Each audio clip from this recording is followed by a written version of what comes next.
Madame Prokofiev, bienvenue.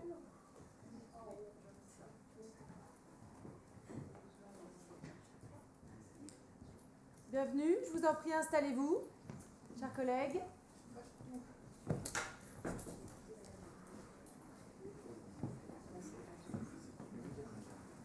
Ah, Mr. Jones, how do you do? I'm fine.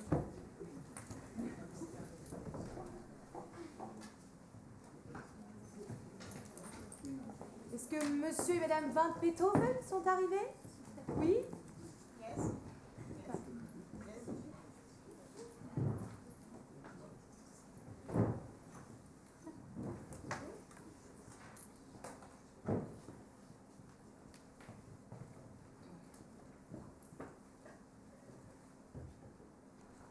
C'est Madame Dupont, elle est en retard. Comme toujours, on apprécie ses travaux, moins sa ponctualité.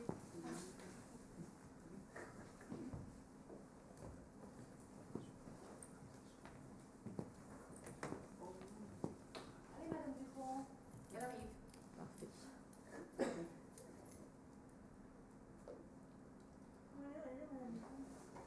Bien. Ah, voilà. Parfait.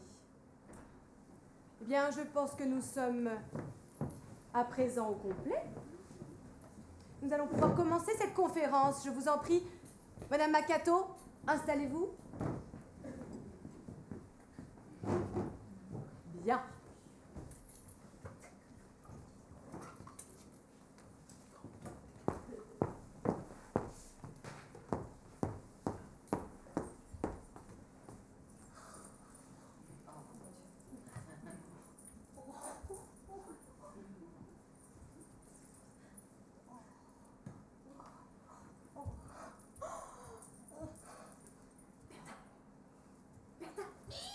Qu'est-ce que vous faites de ce côté? Dépêchez-vous de venir ici. Dépêchez-vous. Non, de ce côté. Dépêchez-vous.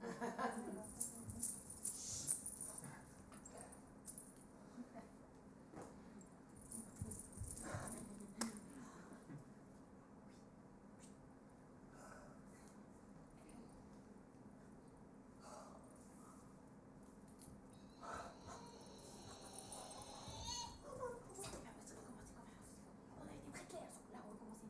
Dépêchez-vous. Le lion parle en place. Viens, allons-y.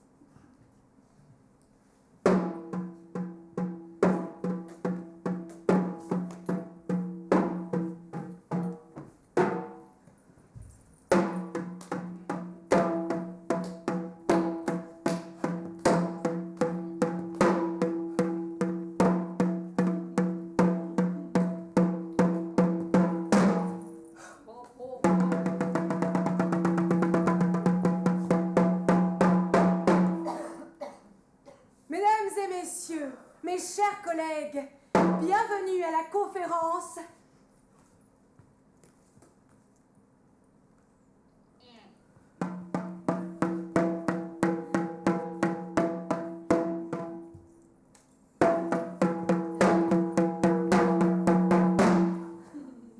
Bienvenue à la conférence.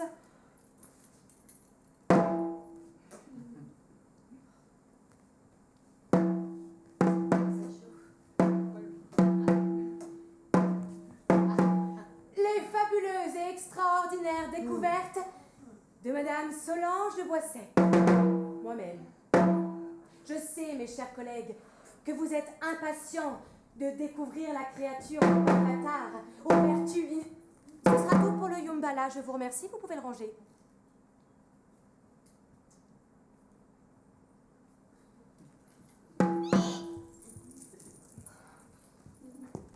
Oui, je sais, mes chers collègues, que vous êtes impatients de découvrir le Paivata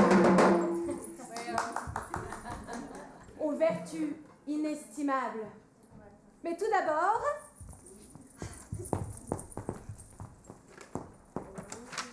grand 1, la genèse de ce voyage. Grand 2, découverte du terrain, les archipels hippomées. Grand 3, description des espèces endémiques. Et enfin, grand 4, la vie éternelle Est-elle possible? Nous terminerons cette conférence par une petite séance de dédicace. Des questions? Bien. Alors, commençons sans plus tarder.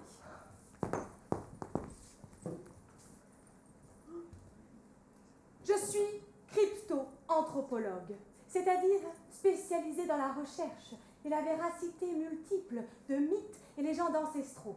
Également éthologue, professeur en sociologie et lauréate pour la seconde année consécutive du prix Benjamin Franklin pour mes travaux sur la domestication des griffons nains par les pygmées triplettes du baklava. Et récemment nommée doyenne à la faculté de hautes études scientifiques de Vierzon.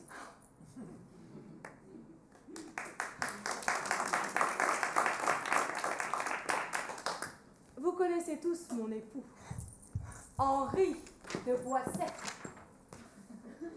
partenaire indéfectible de mes expéditions. Eh bien, il s'excuse, il est lui-même en pleine conférence à Sydney pour son dernier ouvrage, New World, New Vision. Mais vous n'êtes pas venu pour Henri, non, vous êtes venu pour le Paivatar, cette créature extraordinaire. C'est juste.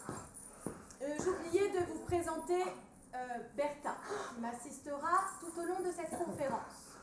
Alors, c'est pour elle. Alors, simplement, Bertha. Une main, baguette. Une main,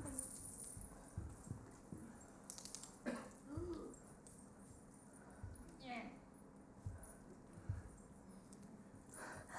Alors, Bertha est une fémène belladonna rapportée des îles qui vit en notre compagnie depuis maintenant 1 an. Simplement, oui, alors, à l'audience. Les cordes vocales de la fémène sont sous-développées, donc vous ne l'entendrez pas s'exprimer de façon intelligible. Cependant, elle fait beaucoup d'efforts et apprend en ce moment même à prononcer mon nom. Petit exemple, Bertha. Mon nom, Bertha. Solange. Bertha. Bon, Solange. Plus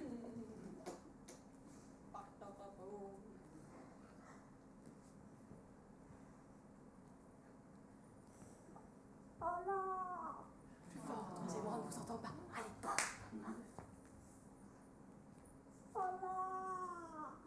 Oui, je pense qu'on peut l'applaudir, effectivement. Croyez-moi, l'accord, les encouragements. Ah, et merci de ne pas nourrir la femelle, nous sommes en train de tester sur elle un régime sans sucre et sans gluten. Mais revenons à ce qui nous intéresse réellement, et ce n'est pas Bertha. Non, c'est le Paivatar, aux vertus inestimables. Cet œuf que nous avons ramené Madame Prokofiev, Madame Akatonan, ne vous inquiétez pas. Si Bertha vous approche de trop près comme ici, et que vous sentez votre espace vital engagé, nous avons mis au point une technique simple et efficace. Mes chers collègues, je vous invite à faire comme moi, s'il vous plaît. L'index pointé vers le ciel, on y va. Angle du coude à 45 degrés, comme ceci. Contact visuel avec la fémène. Et on va descendre le doigt comme ceci vers elle en prononçant bien fort Bertha, non. Allons-y tous ensemble. Bertha, non. Plus d'autorité dans la voix, Madame Prokofiev. Bertha, non. Dernière fois pour le plaisir. Bertha, non. Voilà. Comme vous pouvez le constater, cette technique est simple et cependant très efficace. Bertha, non.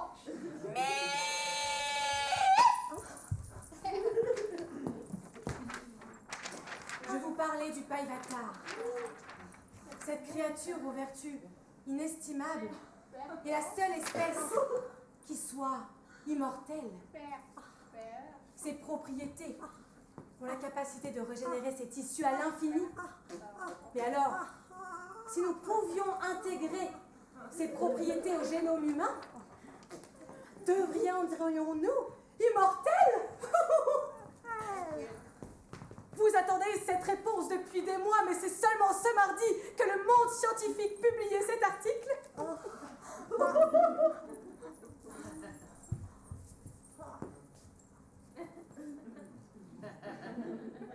Oui, le sérum Boissec, un nouvel espoir pour l'humanité. Non, vous ne rêvez pas. Vous ne rêvez pas. Et c'est vous, mes chers collègues, qui serez les premiers à assister à l'élaboration de mon sérum pour voir la première femme devenir immortelle. Mais tout d'abord, revenons à la genèse de ce voyage. Genèse, baguette, genèse.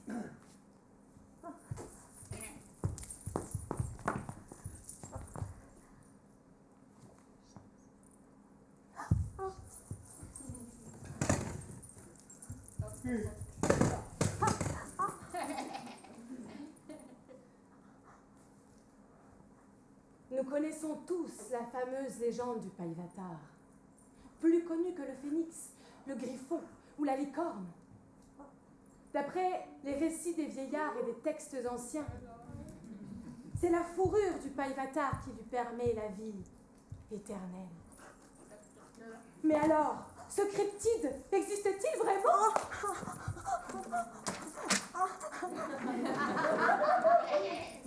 Une petite voix au fond de moi me disait « Oui, Solange, il est là, quelque part. Il n'attend que toi. Il s'agissait maintenant de le prouver au monde. Quel défi! J'entame donc le processus de démystification.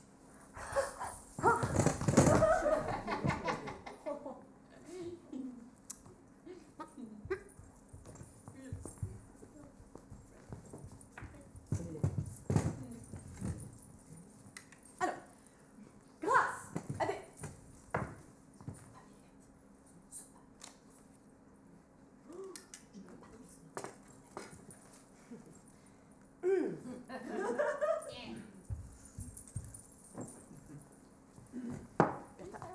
Bertha,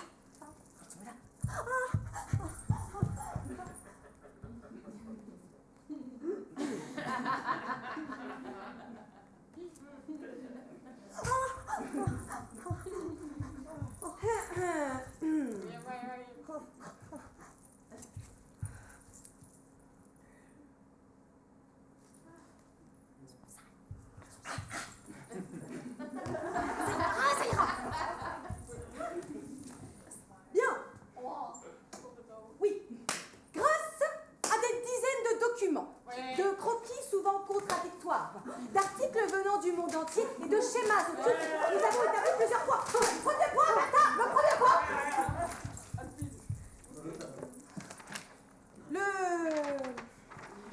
Le Païvatar, notez, Madame Makato, ça va vous intéresser particulièrement. Le Païvatar possède des caractéristiques phénotypiques comparables à celles du Bosphorus. Les bovins issus de l'Europe. Alors, oui, le Païvatar est en réalité une famille appartenant à la classe des sauropsides, dépourvue de la capacité de voler. Cependant, des vestiges d'ailes subsistent. Aussi, à noter qu'il est ovipare et qu'il pond des œufs d'une circonférence supérieure à celle de l'oiseau et éléphant du Madagascar, qui comptait environ 35 à 22. Enfin, le Païvatar possède des caractères phénotypiques comparables à celles du Bosphorus, des bovins issus de l'Europe sauvage.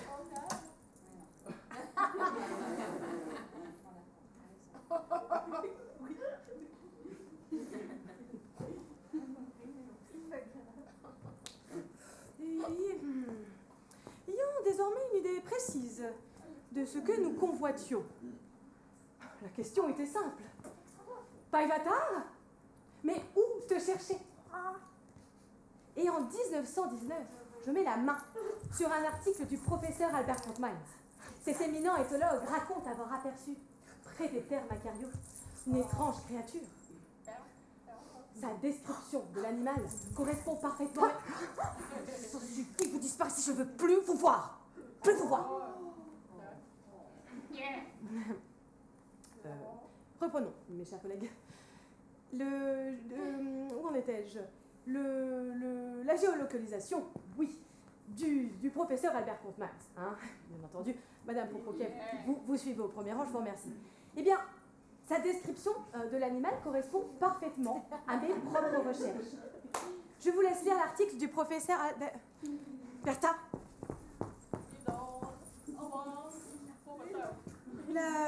Alors, allons bon. Ça ne doit pas être...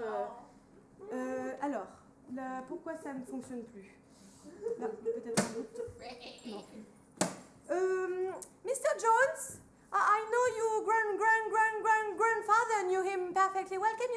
Can you tell us a little bit about it, please? Pendant que je fais ça. Alors bon. Qu'est-ce que... Yes? No? You don't know? Ouais, ok. Voilà.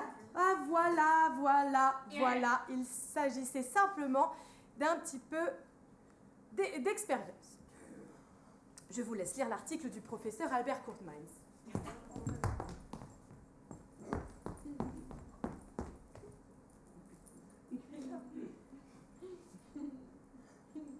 No, no.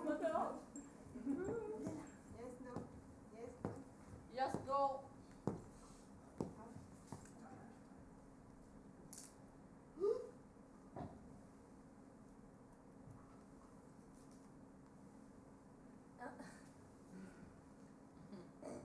Bertha, non.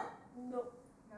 Bertha, non. Il y en aura pour le plaisir. Bertha, non. Bill.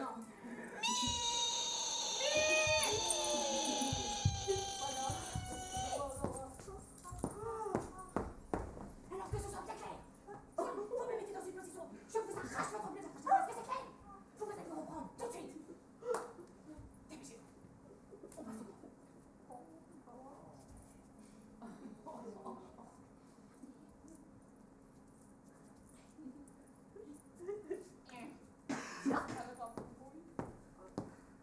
Eh bien, passons au grand 2. Oui. Alors, Découverte du terrain. oui. En retraçant le parcours maritime d'Albert Courtmines, nous tombons enfin sur cet archipel inconnu, simple forme vierge sur les cartes d'histoire. Voyez ici, il n'y a rien, et pourtant si, il y a un archipel d'îles que nous avons découvert Henri et moi. Je suis très fière de vous présenter Merci. les îles Lipomé, composées d'une île principale, Lubilis, d'une île secondaire, Liberius, et d'une île annexe, mais non des moindres, vous comprendrez plus tard pourquoi, l'île Jubao. D'après les pêcheurs macarois, voisins de ces îles, aucun d'eux n'a osé fouler ces terres. Ils murmurent que des êtres infâmes y vivraient en toute liberté, à la frontière entre l'animalité et l'humanité. Mes chers collègues, vous et moi, nous sommes des scientifiques. Nous ne nous laissons pas aller de telles superstitions ridicules. C'est pourquoi, en avril 1922, grâce à nos mécènes, la famille Van Beethoven, que je salue ici au passage, nous avons rassemblé un vaillant équipage et mis les voiles sur notre navire, le Noctavia. Après des mois d'une traversée harassante, je revois encore Henri s'avancer à la poupe du bateau et s'écrier soudain « Terre en vue !» Oui. Eh bien oui, effectivement, oui, nous pouvons passer au grand 3, j'ai tendance un peu à me perdre en route. Le grand, oui, description des espèces endémiques. Eh bien, rhodoscope. Rhodoscope. Alors, là. Alors, le grand 3, description des espèces endémiques. Eh bien, au printemps 22, nous avons accosté sur l'île... Mais enfin, dépêchez-vous! Sur l'île principale, Lubilis. Le temps était radieux et l'humeur d'Henri au beau fixe. Allez! Le campement. Après avoir établi notre premier campement, nous avons Alors, je ne peux plus me concentrer parce qu'en fait, si, quand je parle. Et quand je parle, vous êtes où? Au rhodoscope. Alors maintenant, vous restez au rhodoscope. Nous sommes tombés, disais-je, sur un être absolument incroyable. Je vous présente un Inari incompressum.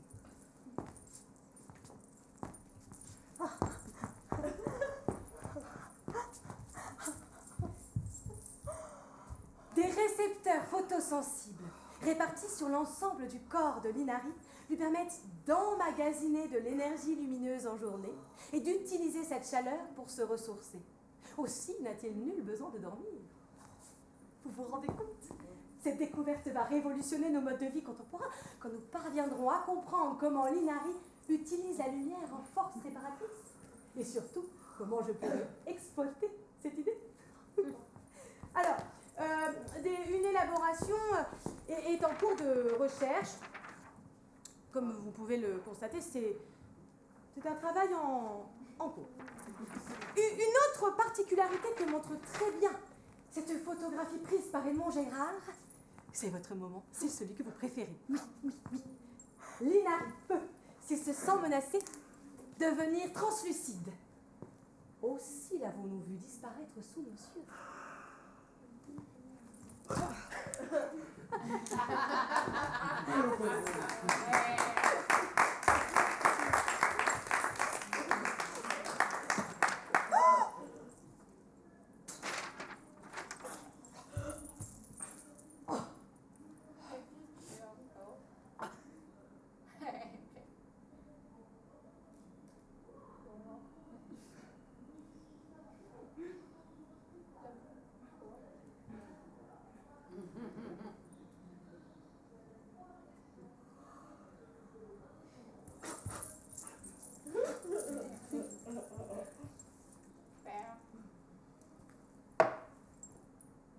Bien. Mes chers collègues, reprenons.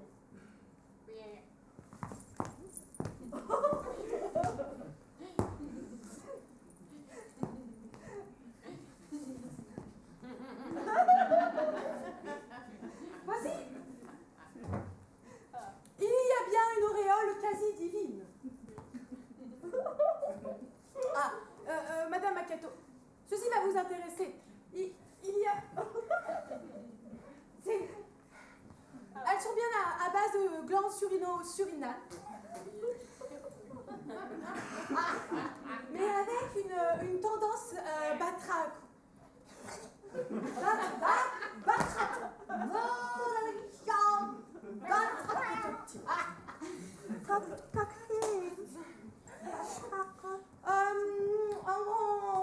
En remontant le long du fleuve en Portugal.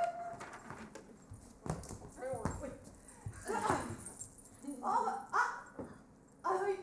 Non.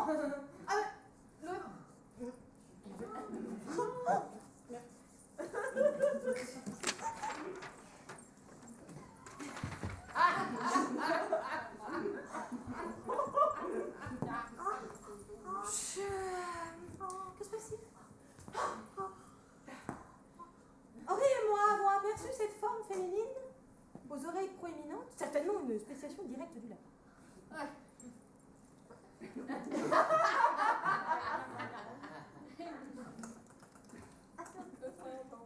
Elle lévitait, très tranquille, le long de ce petit sentier, ses membres ralentis comme si elle était plongée dans l'eau.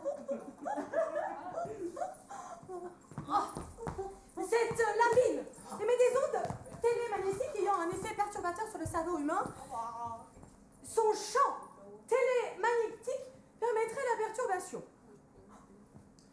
Voici l'enregistrement prise de ces ondes ultrasoniques qui permettent la perturbation.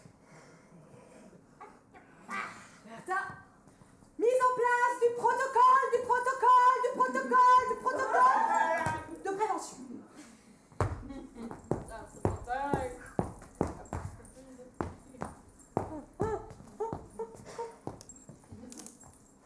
Fourrure. Blouse.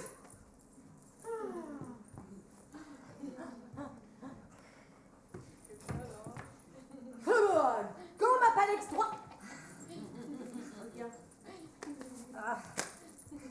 Gomme à palex gauche.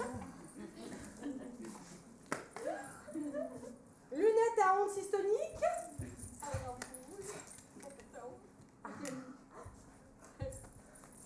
Mise en place.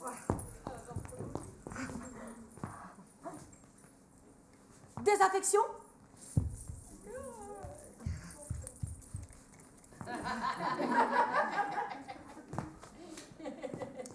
Casque antisonique.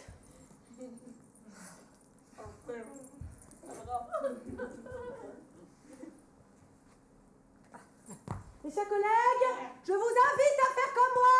Mettez vos casques antisoniques qui sont placés à l'avant du siège. Merci. comme ça. Voilà. Et maintenant, contenant insonorisé. Bertha.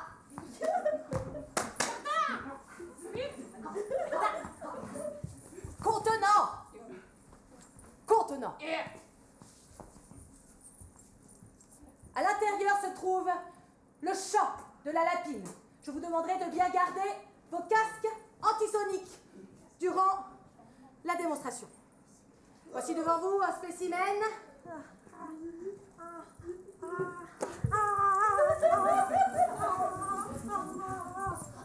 Le cobaye rentre en transe et semble comme sous le contrôle de la lapine.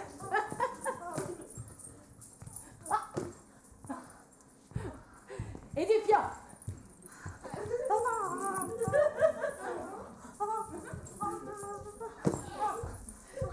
Et une dernière fois pour le plaisir. Madame Van Beethoven, allons, votre casque. Gardez-le, c'est dangereux. Sinon, vous verrez, ça peut vous arriver.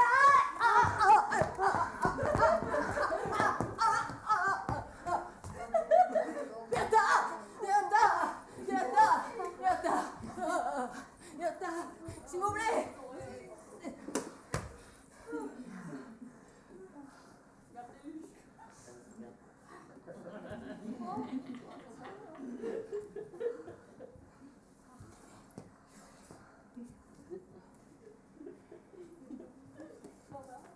Bien. Une petite minute. Je suis un peu perdue. On en est où? Vous voyez-vous le cul de la fleur? Oui. Où avez-vous le cul de la fleur de Bertha? Madame Van Beethoven, une remarque sur votre expérience? Non. Madame Makato, je sais votre intérêt pour les glandes notionnales, la compensation systonique. Est-ce que vous avez une petite quelque chose à apporter à la science? Tout est très clair.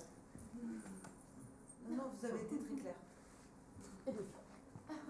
Bon. Bertha, passons à la suite. Oui.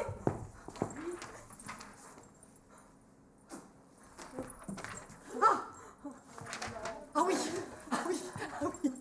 Bertha, allez donc enfiler le costume traditionnel, je vous prie. Costume que j'ai réalisé moi-même à partir d'un mâle dominant inanimé. Alors, en remontant le fleuve Van Beethoven, nous sommes tombés sur des cavernes absolument incroyables. À l'intérieur de chacune d'elles, une magnifique ornementation recouvrait les parois.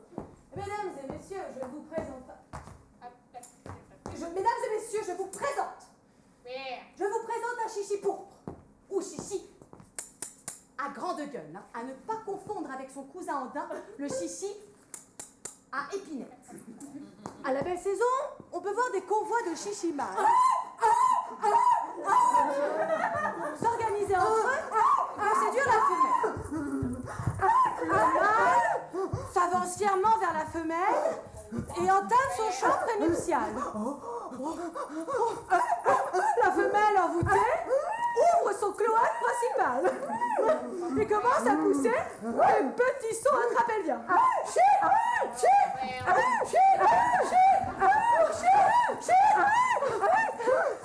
Le mâle libère alors son mandibule reproducteur et effectue une courte poussée circulaire.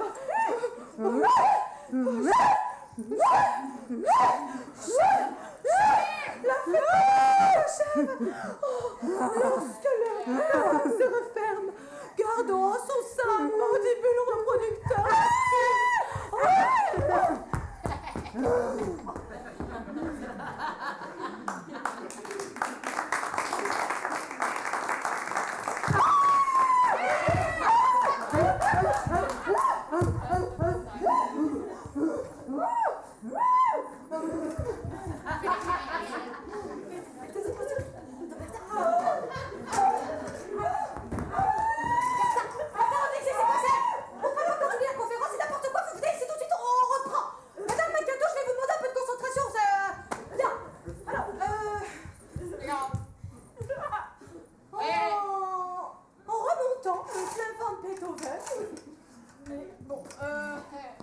contourne le fleuve Van Beethoven. Nous sommes tombés sur une annexe, une île, absolument. L'île se compose de 2 aires à confluence. Bon, là, c'est tout le monde change de place, on va pas s'en sortir. Je vais vous demander un petit peu de rester carré. Nous reprenons la conférence où j'en étais. Pourquoi c'est orange ça maintenant? Bertha!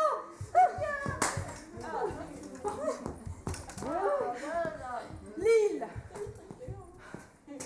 possède une faune et une flore absolument diversifiées, ce qui est une chose. Oh, mais c'est moi! Mais c'est moi! Bon.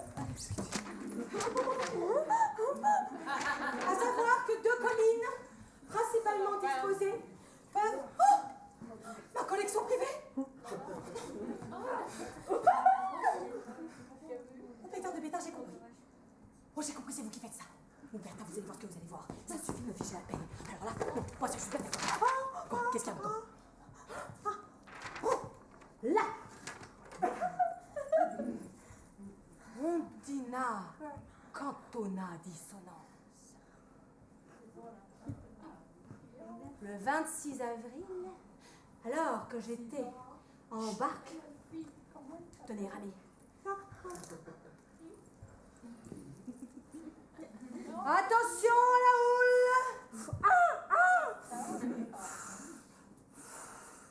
Là, à quelques mètres sous mes yeux, un être hybride et immonde se repose sur un rocher au soleil.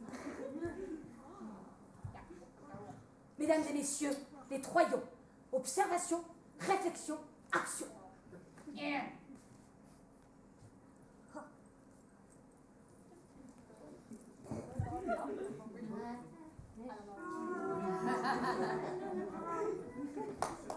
J'admire sa parure de père, avant de les lui enfourner d'un geste prompt. De la bouche et yopla, absonner à ses propres bijoux, la pauvre poissonne. Comme vous le montrent ces photos prises de la capture. Montre-le,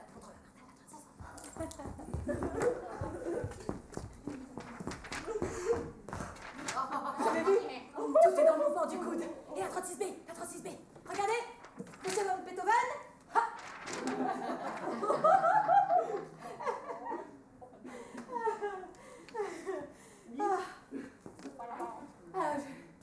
Vous voyez ces formes disgracieuses.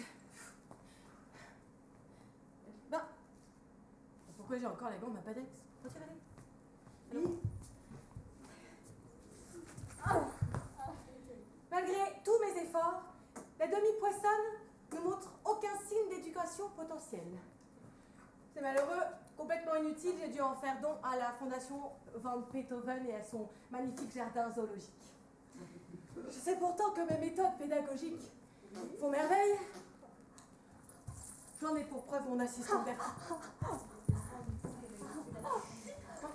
Bertha, vous avez encore le chichi,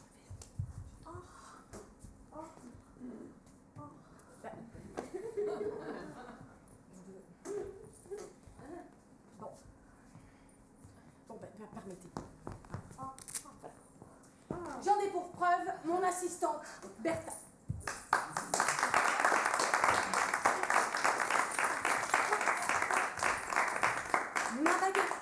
Ma baguette. Vous voyez? Ma baguette. Oui. Alors, Bertha faisait partie... Oui, allons, pressons.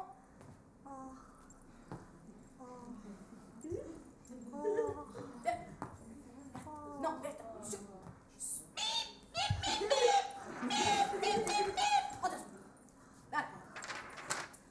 Bertha faisait partie d'un clan de femelles belladonna très répandu sur l'île, également très discrète.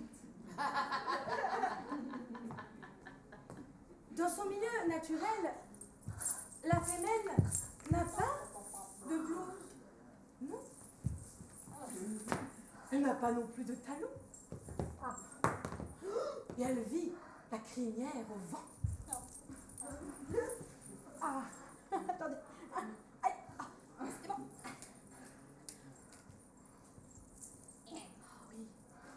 s'adonne à la cueillette de fleurs.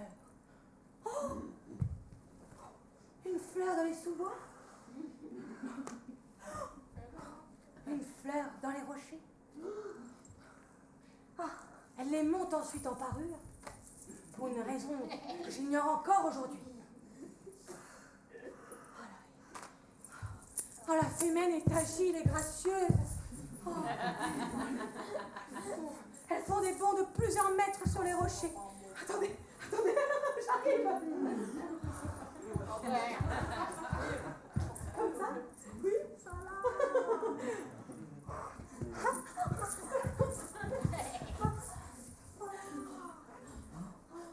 Ah oui, elle possède une couronne typique des fémènes.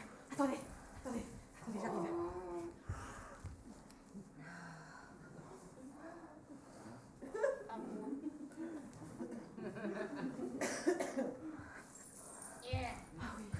elles entament des chants rituels à caractère phénotypique comparable à celui du Bostorus. Ah oui, attendez. Comme ceci. Oh.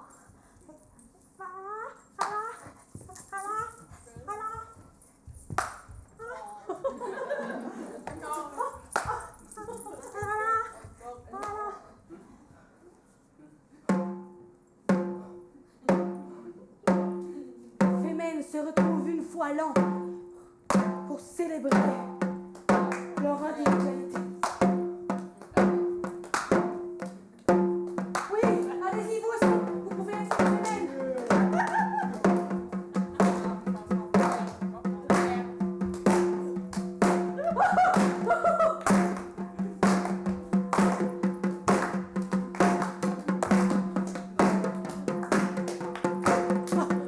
Vous sentez la fémène?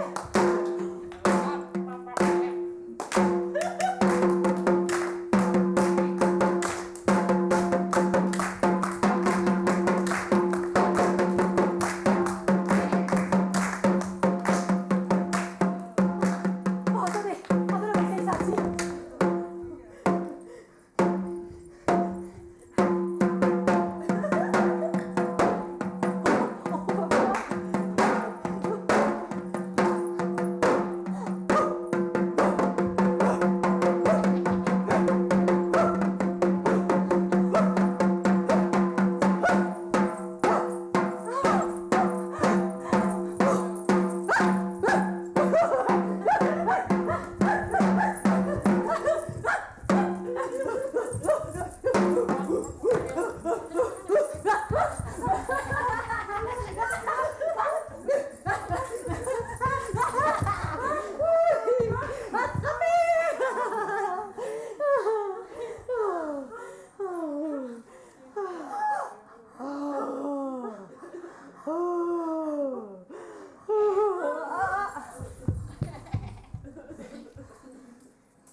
Petit mot? Oh non.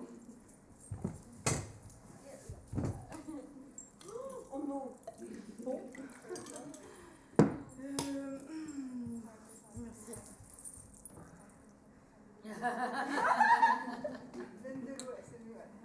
Alors, Des questions, peut-être? Bon. Bien. Eh bien... Oh non. Ah non. Ah non, pas des questions. Une question, la seule qui compte. La vie éternelle est-elle possible? Mise en place! Blouse! Chaussures! Rangement! Efficacité!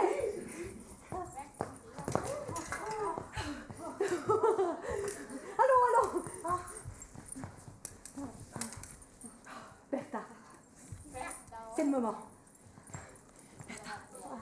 Allez préparer le paille-vatar. C'est à lui de jouer.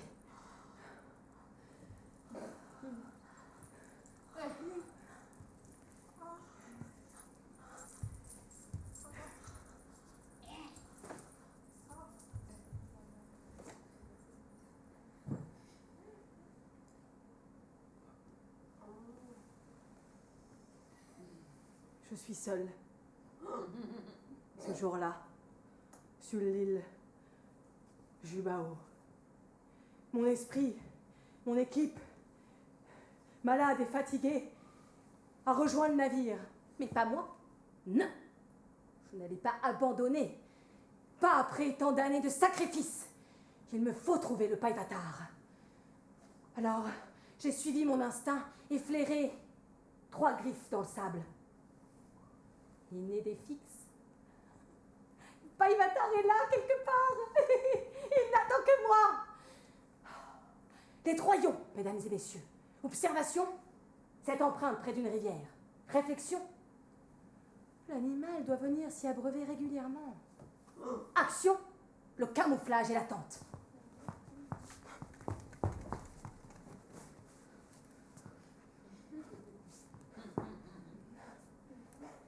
Pendant des jours et des nuits, j'ai attendu, sans bouger, sans dormir.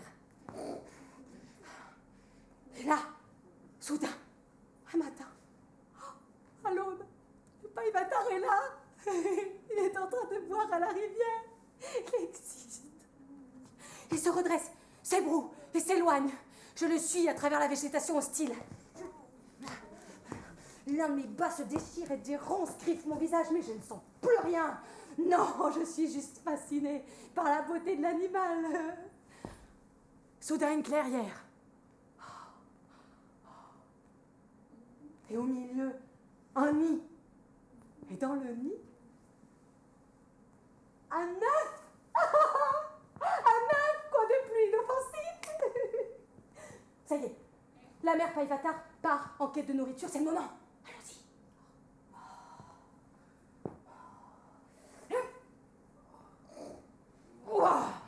Oui, mon pot, oui, mon petit œuf, allez. Et maintenant, jusqu'au navire.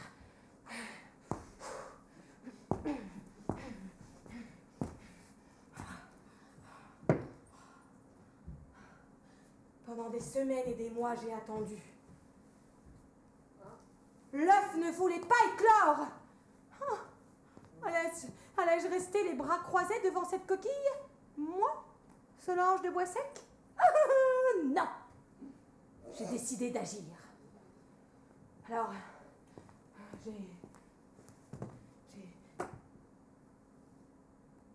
j'ai délicatement perforé la partie supérieure de la coquille.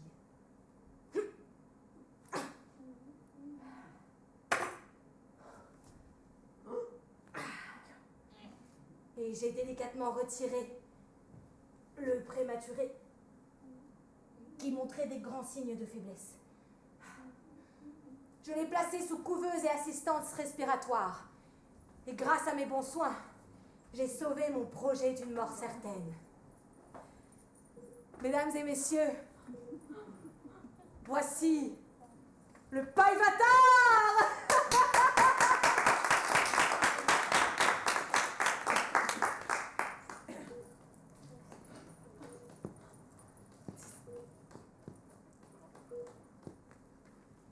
Sur l'île, j'ai constaté qu'un paille-vatar blessé avait la capacité de régénérer ses tissus 312 fois plus vite que celle d'un être humain. Concrètement, ses chairs à vif cicatrisent en un claquement de doigts. L'hypothèse est bien vérifiée sur le spécimen de laboratoire F54, dit aussi paille-vatar. Hein, mon beau? Il dort? Hein? Allez, réveillez-le. J'ai tenté une greffe de la fourrure du paille-vatar sur Bertha, au niveau du postérieur droit qui présente une masse adipeuse optimale. Malheureusement, les génomes sont incompatibles, la greffe n'a pas fonctionné. Et puis, on ne va pas leur montrer. Bon. Alors, j'ai testé ce couplage avec d'autres espèces. Le cacatoès, l'épagnol breton. Hein? Mais qui a marché? Qui a marché? C'est la méduse Dorytopsis, que vous connaissez tous pour sa longévité.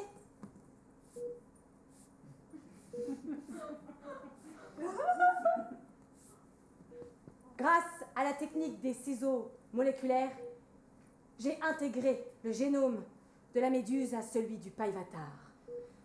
Je l'ai testé avec des cobayes de laboratoire et je suis très fière de vous annoncer que la préparation est efficace. 98,74%.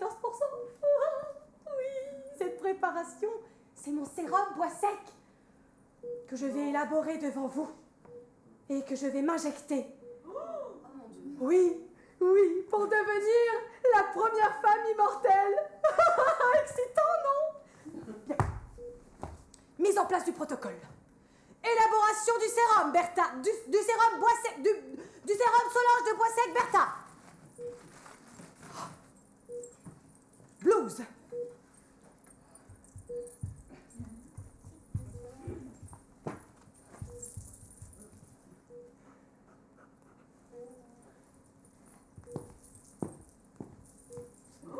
Gant, m'a palu droit.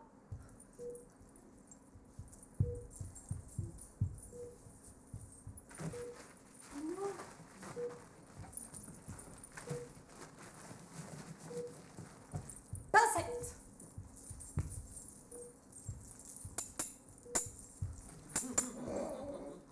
Et maintenant, prélèvement d'un échantillon de la fourrure du pailletard.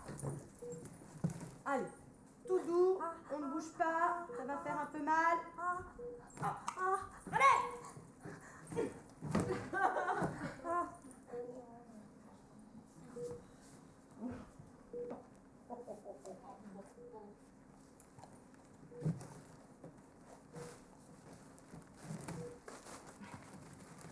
Force centrifuge niveau 2.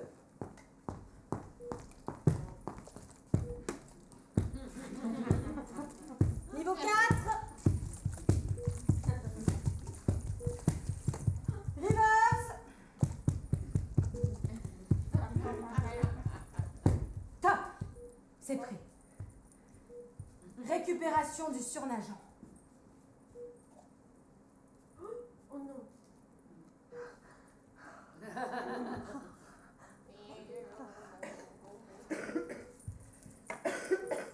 Ajout de l'extrait de méduse.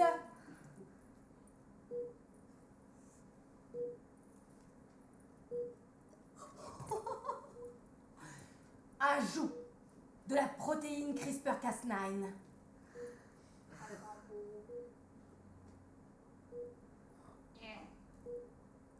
Attends de la fusion.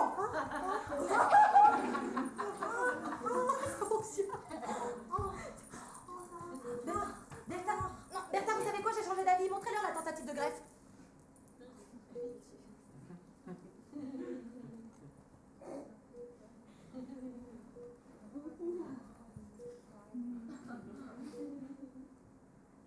Tape.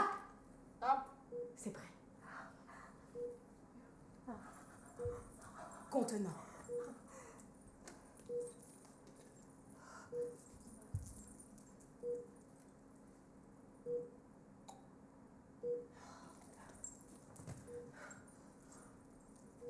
Seringue. Et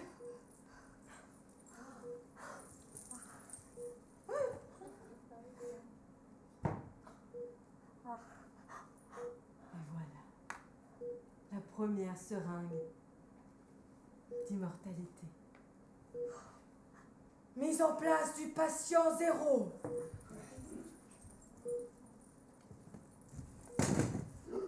Doucement.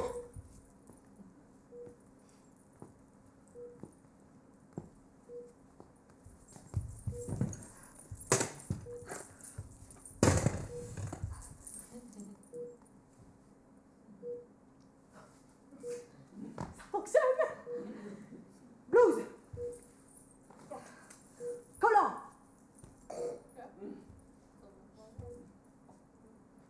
Prenez la dague de chasse de papa.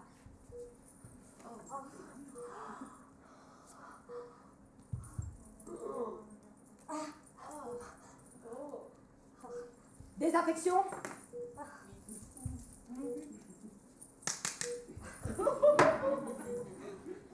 maintenant, décompte vers l'immortalité. Oui, prenez le Yumbala Yumbalaye.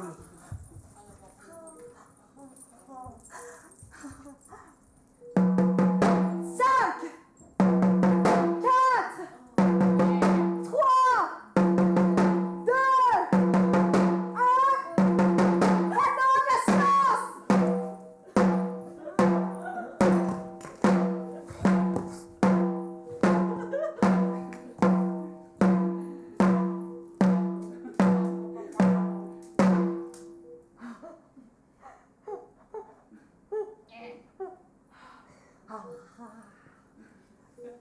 Mesdames et messieurs, vous avez devant vous la première femme immortelle. Je sens déjà mon génome muter et mon ADN se transformer. Me voilà de l'autre côté, là où tout est possible. Une quête de savoir infini. La nouvelle ère, c'est moi!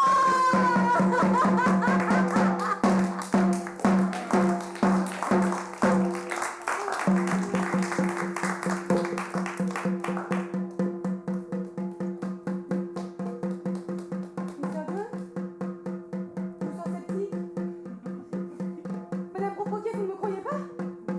Non, ça Non, va. attendez, ne partez pas, attendez. Je comprends. Mais oui, je comprends, vous êtes des scientifiques qui vous font des preuves. C'est normal. Vous allez voir, pas d'inquiétude. Mes organes vont se régénérer en un claquement de doigts.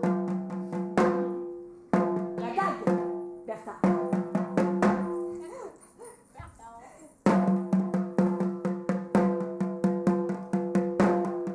Je serai moi, Solange de Boissec, la preuve de ma réussite.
Voilà, c'était la première de divagation éthologique sous ce nouveau format.